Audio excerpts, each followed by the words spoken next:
These are the 20 most terrifying moments in NBA history. We are being asked to slowly and calmly evacuate the building. He's struggling with his balance right now. He is shaking up big time.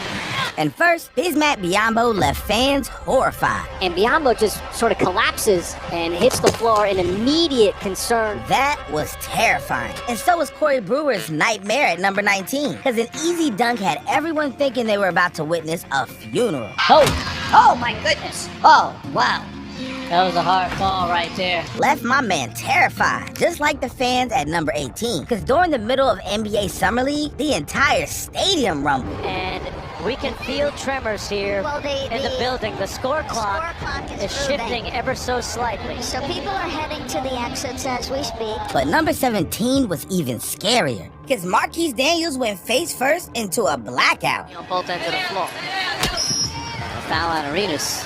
Went into Arenas when he snapped his neck a little bit. But that's not the only terrifying moment. Because for number 16, Rodney Stuckey was looking all fine until he was on the brink of death. Thank you for your patience. And right there, obviously in some kind of real pain and discomfort, they put him out on his back for a bit and continue to work on him right now. Luckily, everything was fine. But at number 15, New Orleans Noel took the terror to the next level. See, a routine block had him carried out on a stretcher. He has been all of it this year. Went up to block the shot of Wiggins.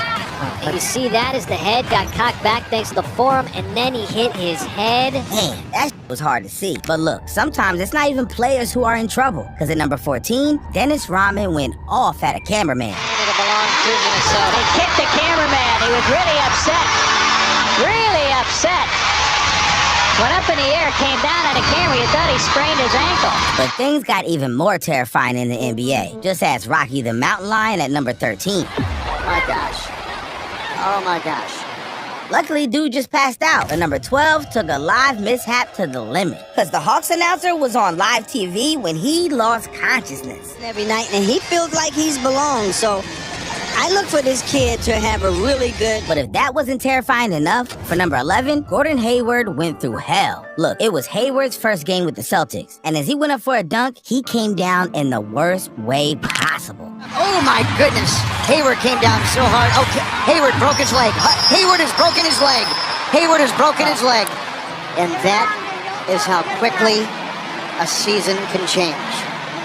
This is unbelievable. Oh my gosh. I mean, and not a whole lot of contact. Really just felt awkward.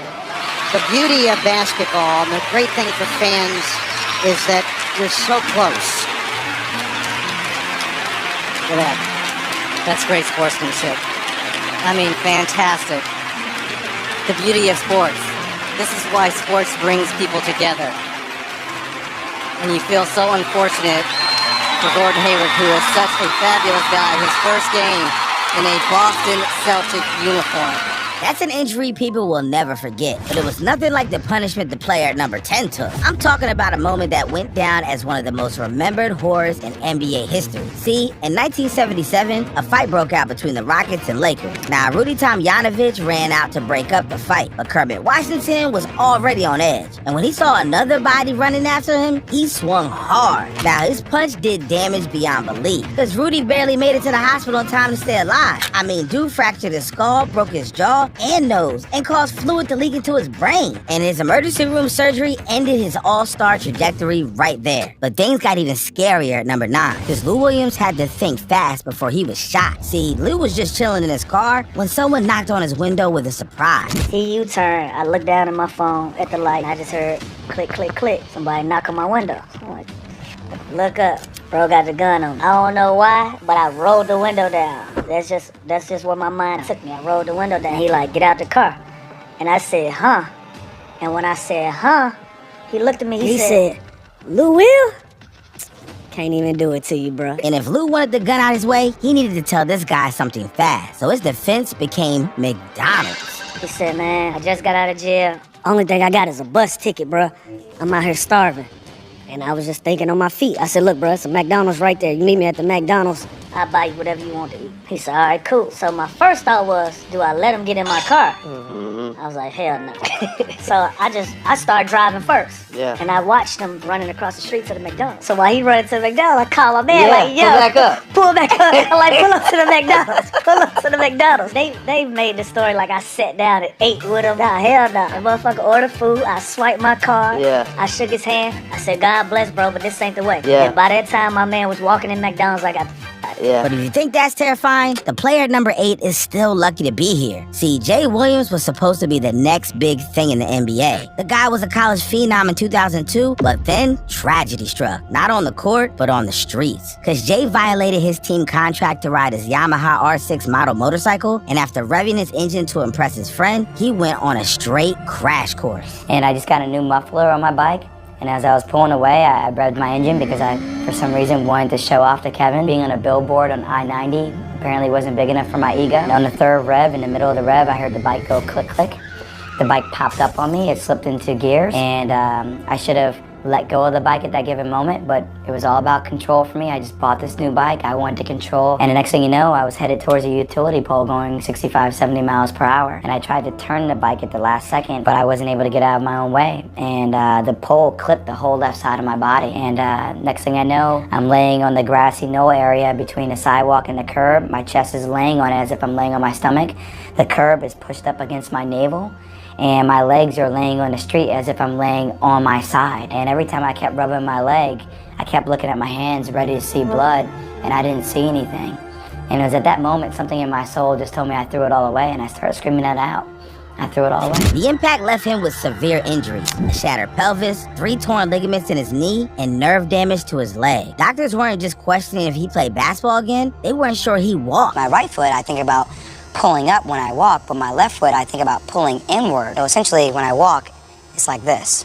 So, I mean, to retrain yourself how to walk like that, and then let alone try to run, for it to become secondhand nature, it took a long time. From a future all-star to a man who would have to rebuild his life. But for number 7, 17,000 fans almost witnessed death. See, in 2009, a magician by the name of Lady Houdini put herself through a torture chamber that had everyone on the edge of their seats. Now, Kristen Johnson stayed cool in her handcuffs until she started panicking.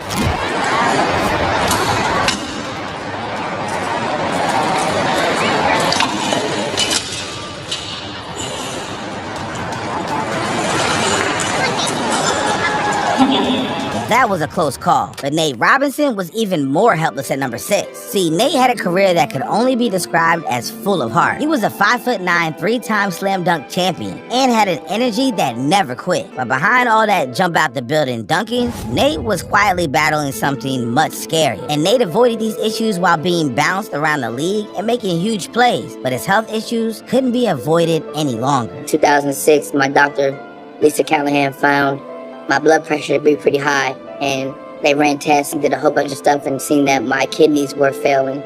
And I always was healthy. When I was a kid, I always was healthy growing up. You know, I never was sick. Always had good health. And there were times where I got sick and I was just throwing up and I couldn't control what was going on. And they had to put me in the hospital for a couple days. And, you know, I would come out feeling greater than I've ever felt before. So I just, you know, kept dealing with the routine over the years. Now, after Nate stopped playing, his kidneys got worse by the day. And without a transplant, his time is slipping away. But look, for number 5, Gustavo Cephalosha and Chris Copeland found themselves caught in one of the most disastrous nights the NBA has ever seen. See, Copeland got into an argument with a troublemaker that spiraled out of control. Both Copeland and his fiancée were viciously stabbed, leaving their blood leaking into the pavement. That's Copeland from the Indiana Pacers, man. I knew he looked familiar. I'm like, damn, bro. Now, Copeland and his fiancée were rushed to the hospital. And while this was going on, Dabo was facing his most terrifying enemy yet. Because after the club was shut down, one wrong move, and Cephalosha suffered the worst injury of his career.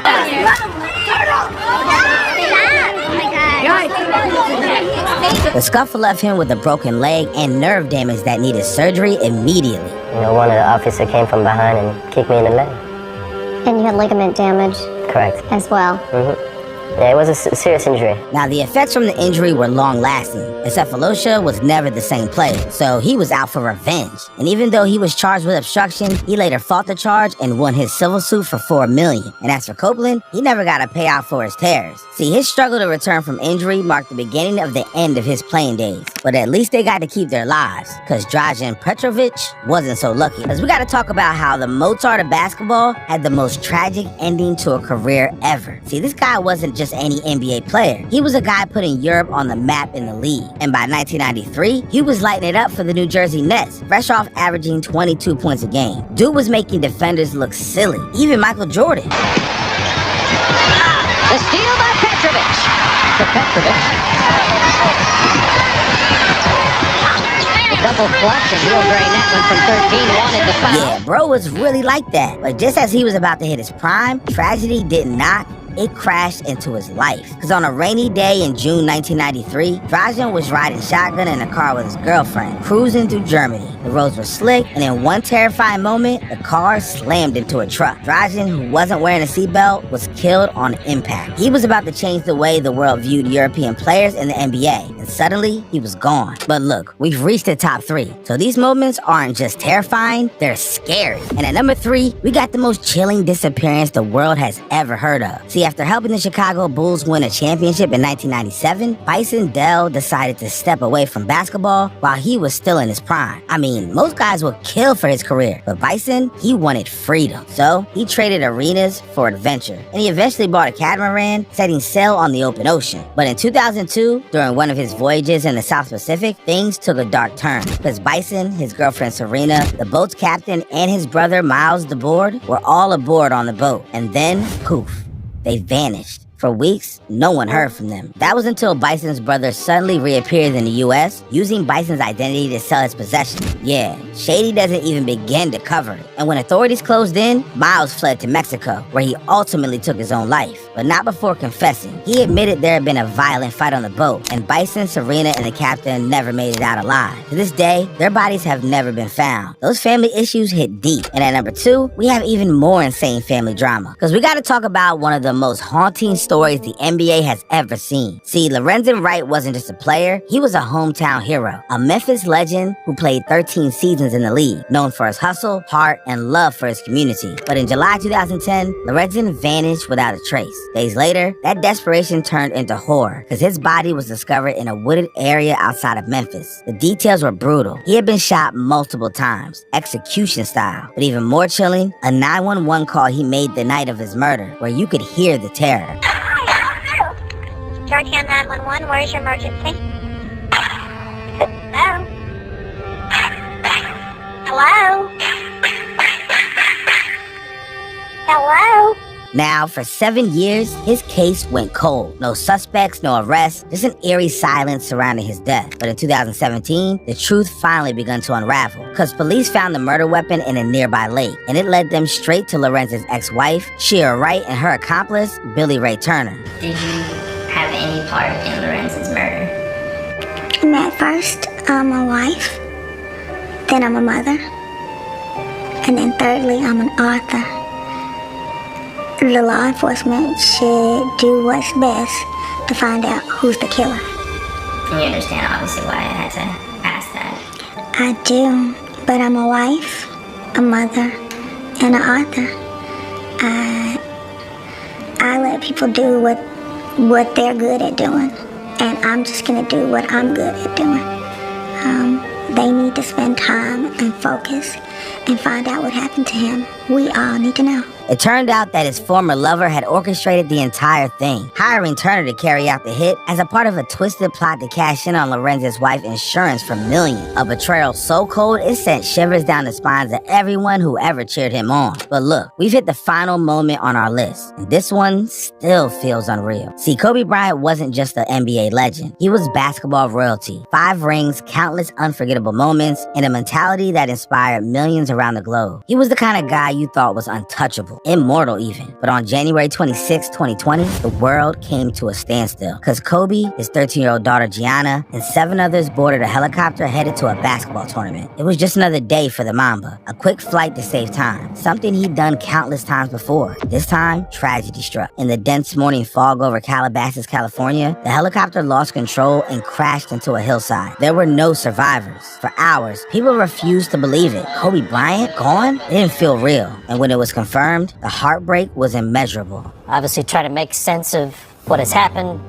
Tim Duncan, who had so many great battles with your Lakers, Brian, in the playoffs. Becky Hammond, Greg Popovich. Just a tough day all around. The man who gave us an 81-point game, clutch shots, and 20 years of greatness was gone. So the first day on the floor, NBA players honored their superhero by letting the 24-second shot clock reach the heavens. And like every team has done in every game this week, they will take a 24-second violation. Each team will do so, or perhaps an 8-second on the second team, in tribute to Kobe Bryant's 2 retired jerseys, number 24 and number 8. The tragedy didn't just rock the basketball world, it rocked everyone, from fans to players to even those who didn't follow sports. The grief was universal. The thought of Kobe and Gianna, a father and daughter taken